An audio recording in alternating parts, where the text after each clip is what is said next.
BCB নির্বাচনের স্বচ্ছতা নিয়ে জাতীয় ক্রীড়া পরিষদে প্রতিবেদন জমা দিয়েছে তদন্ত কমিটি। রোববার সাবেক বিচারপতি এ.কে.এম. আসাদুজ্জামানের নেতৃত্বাধীন কমিটি এর রিপোর্ট দাখিল করে। গত অক্টোবরের নির্বাচনে কাউন্সিলর মনোনয়নে অনিয়ম ও বর্তমান সভাপতির বিরুদ্ধে ওঠা অভিযোগগুলো খতিয়ে দেখেছে এই কমিটি। প্রতিবেদনে কাউকে সরাসরি অভিযুক্ত না করা হলেও নিরপেক্ষ বিশ্লেষণের ভিত্তিতে প্রাপ্ত তথ্য তুলে ধরা হয়েছে বলে জানান কমিটি প্রধান। তবে সাবেক ক্রীড়া উপদেষ্টাকে সাক্ষ্য দিতে ডাকা হলেও তিনি উপস্থিত হননি। এই প্রতিবেদনের সুপারিশের উপরই এখন নির্ভর করছে বিসিবির বর্তমান পর্ষদের ভাগ্য।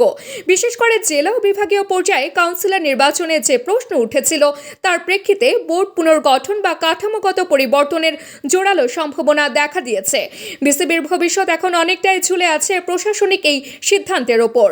এদিকে পদত্যাগের হিড়িক লেগেছে বিসিবিতে। শনিবার বোর্ড সভা শেষে একযোগে পদ ছেড়েছেন প্রভাবশালী চার পরিচালক ফাইয়াজুর রহমান মিতু, সানিয়ান তানিম, মেহরাব আলম ও মনজুর আলম।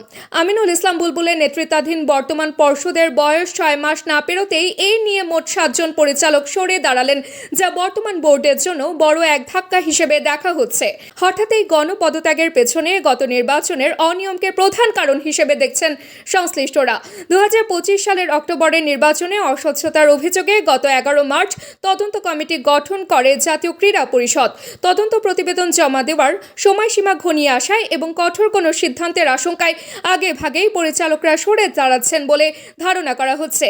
গুরুত্বপূর্ণ বিভাগের প্রধানদের এই বিদায় বিসিবিকে চরম প্রশাসনিক সংকটে ফেলেছে।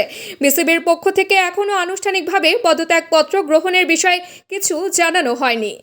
হ্যাঁ, এই ক্ষেত্রে দুইটা বিষয়, কারণ যারা পদত্যাগ করেছেন তারা সবাই তাদের ব্যক্তিগত কারণে পদত্যাগ করেছেন, তারা নিজেরা বলেছেন। সুতরাং এই জায়গা থেকে আমি বিব্রত না, তবে এটা কাঙ্ক্ষিত না, এটুকু আমি বলতে পারি যে এটা আমরা যেহেতু একটা টিম হিসাবে এখানে একটা বোর্ড শুরু হয়েছিল, সেটা থাকলে নিশ্চয়ই বোর্ডের জন্য ভালো হতো।